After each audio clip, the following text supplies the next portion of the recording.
السلام عليكم تلاميذتي الأعزاء في فيديو جديد دائما في إطار درس الرباعيات الخاصة لكوادريلاتير بارتيكولي.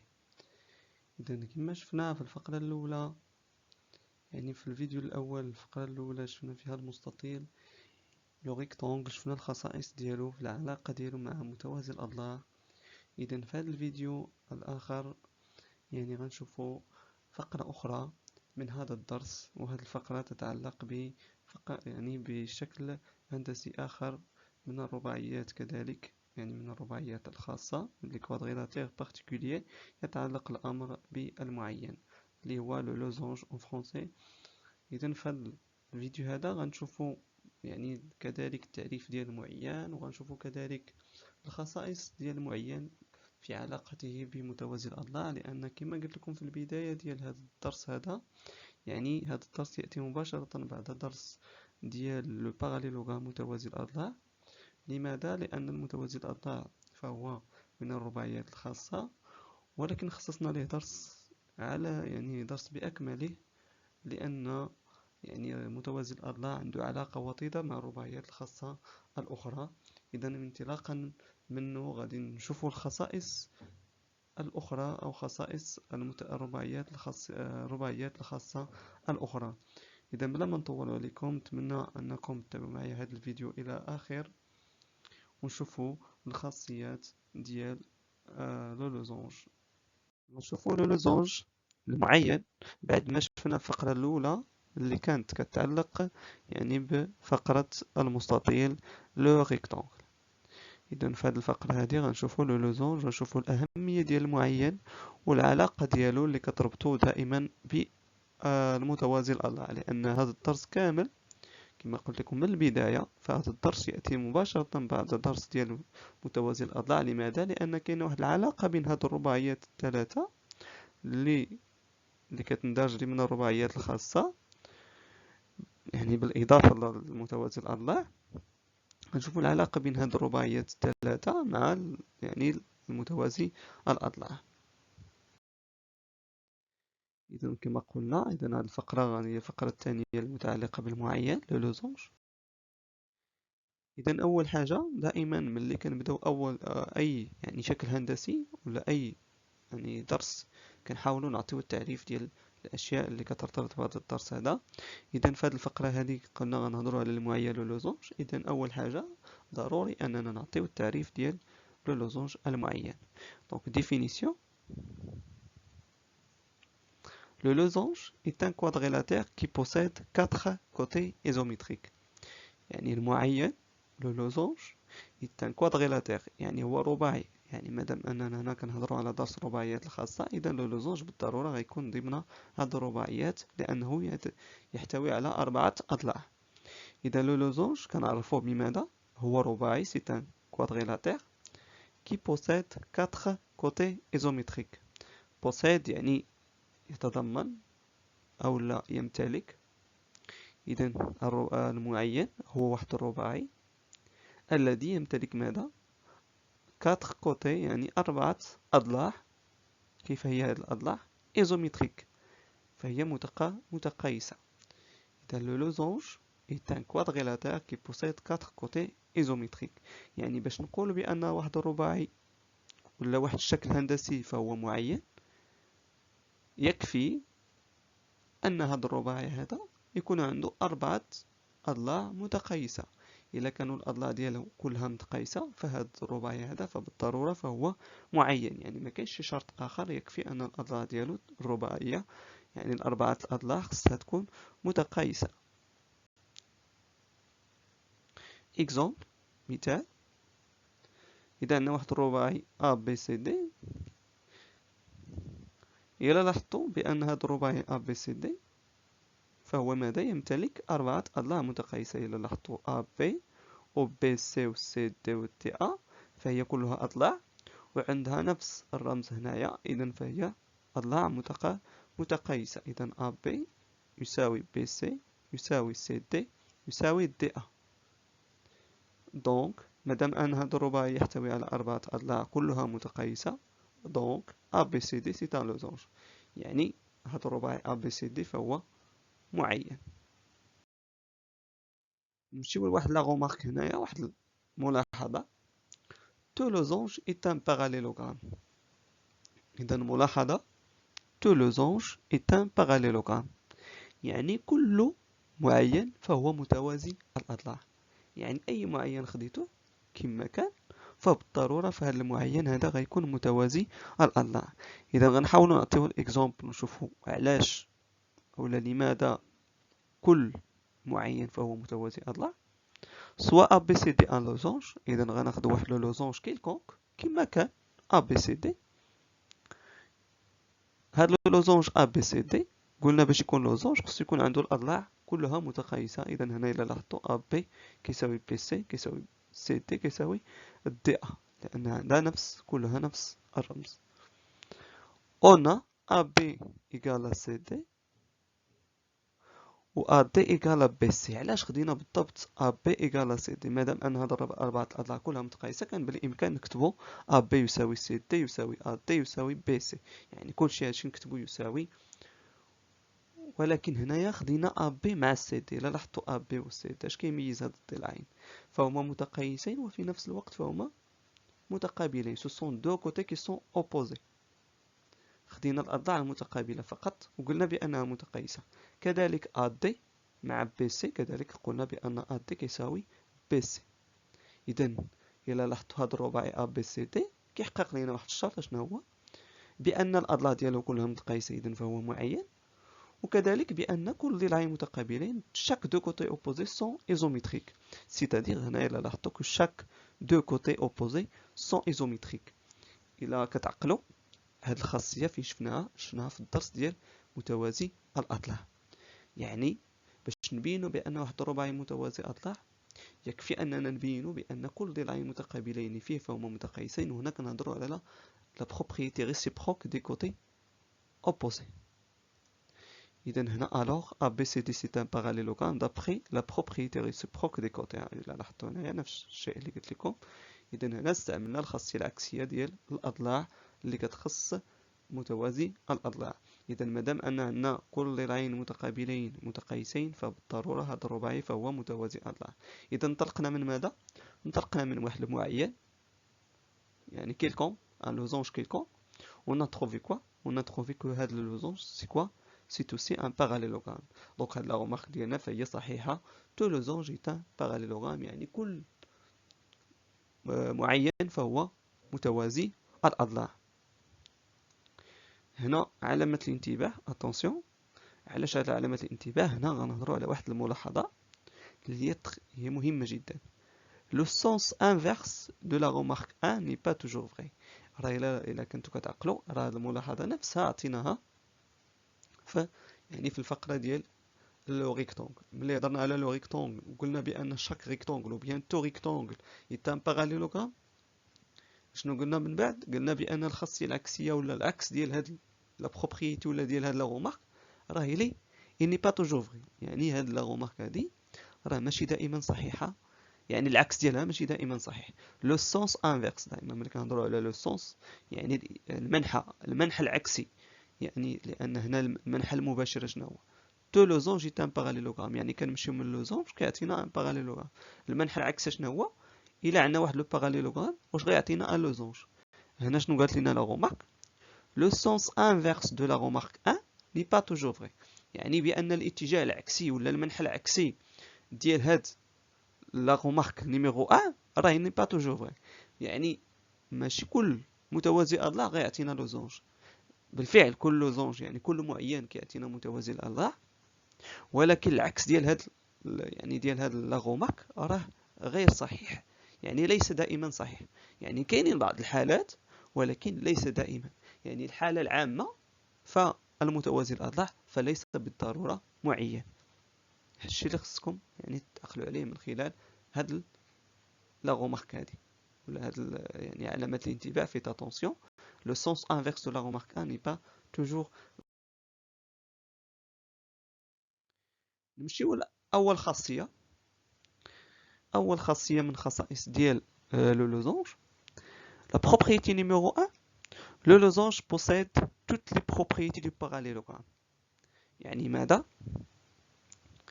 المعين يمتلك جميع خصائص متوازي الأضلاع. لماذا؟ لماذا في نظركم؟ لماذا؟ لأن من خلال الغومارك اللي سابقة، يعني لا غومارك نيميرو 1، قلنا بأن كل معين فهو متوازي أضلاع.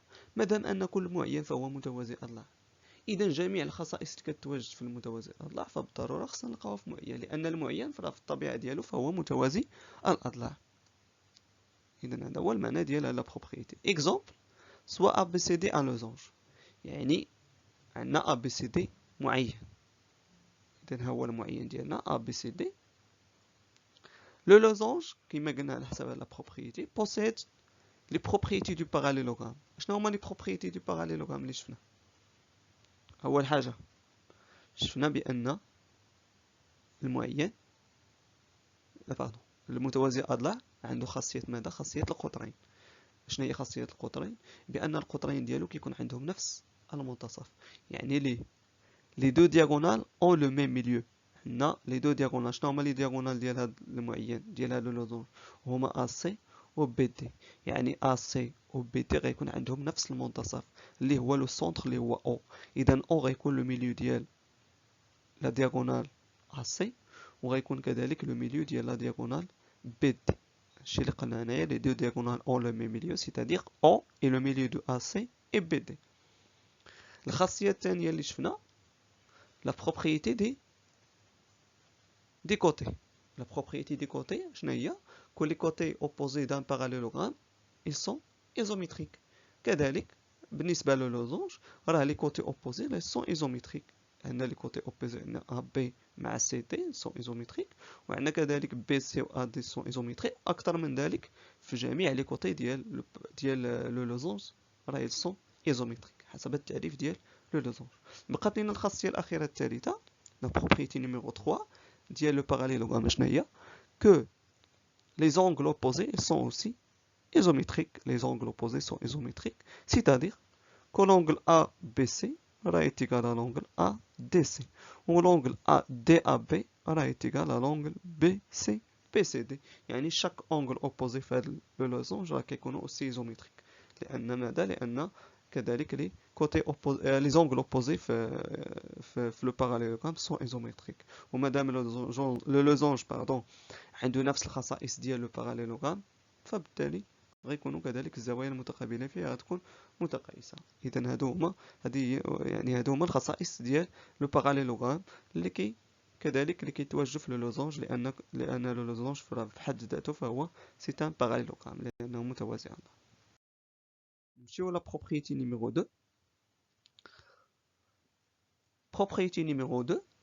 Si un parallélogramme possède deux diagonales perpendiculaires, alors c'est un losange. المعنى ديال هذه الخاصية هذه سي، دائما سي كتعني الشرط. سي يعني إذا كان ماذا؟ ان باراليلوغرام، يعني خصنا واحد لو باراليلوغرام هو الأول possède quoi؟ deux diagonales perpendiculaires.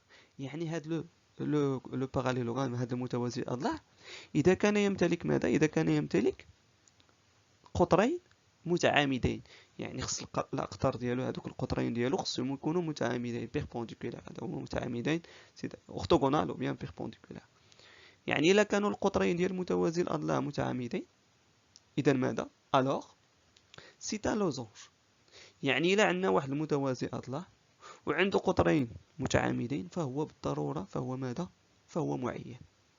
نشوف ان اكزومبل. سوا ABCD un parallélogramme tel que AC est perpendiculaire à BD. أو لا AC et BD sont perpendiculaires ou bien orthogonales. إذا عندنا واحد المتوازي أضلاع ABCD نشأناه، وعندنا القطرين ديالو AC و BD الحاملين ديالهم فهما ماذا؟ فهما متعامدين. يعني هنايا في لو سونتر او عندنا زاوية قائمة، قطرين كيحددوا لنا زاوية قائمة. On a ABCD est un parallélogramme وعندنا les deux diagonales AC et BD sont perpendiculaires. donc ولا alors donc حسب هذه الخاصية الثانية ABCD c'est un losange.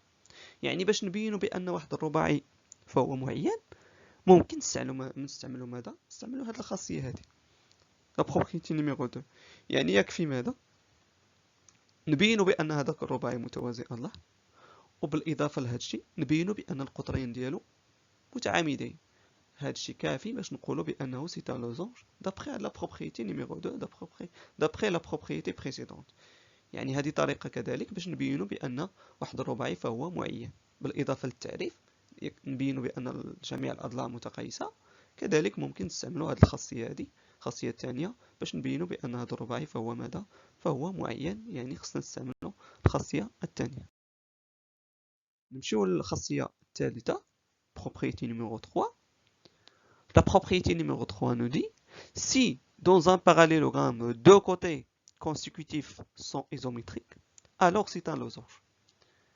المعنى ديال هذه الخاصيه هذه كذلك هنا سي كتفيد دائما الشرط. سي دون ان باراليلوغرام، يعني الا كان عندنا في واحد لو باراليلوغرام دو كوتي كونسيكوتيف. يعني ماذا؟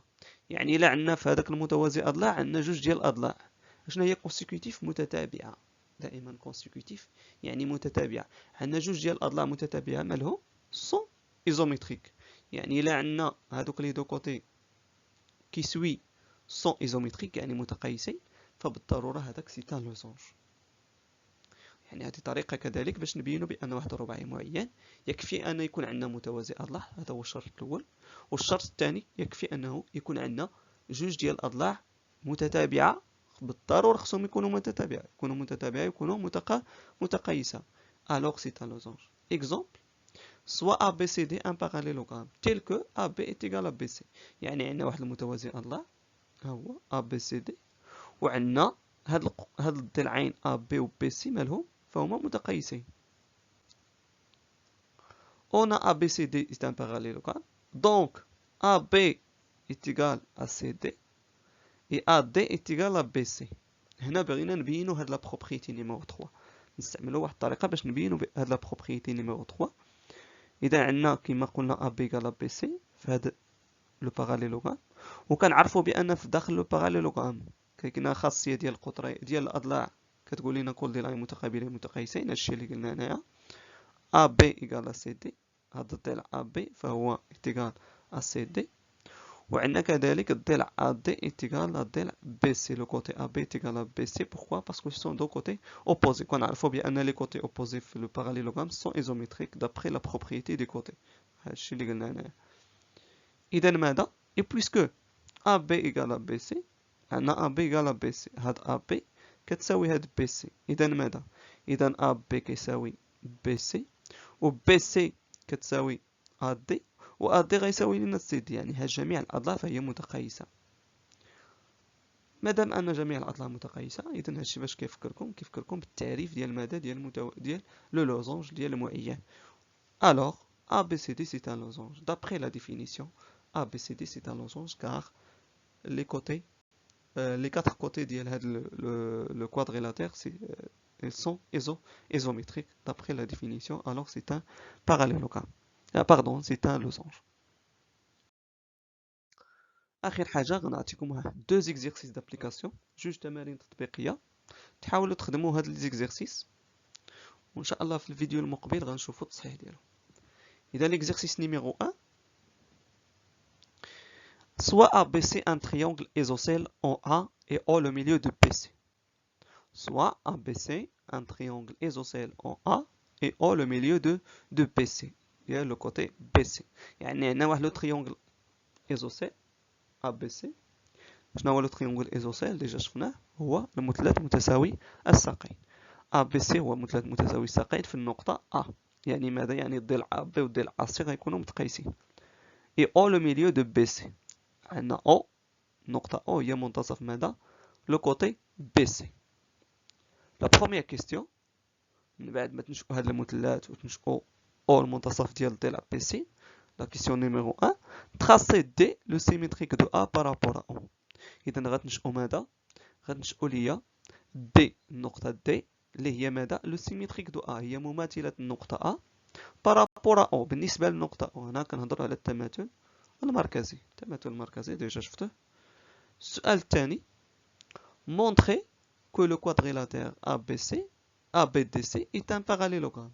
يعني ماذا؟ غتبينوا بأن هذا الكوادريلاتير ABDC فهو ماذا؟ فهو متوازي أضلاع.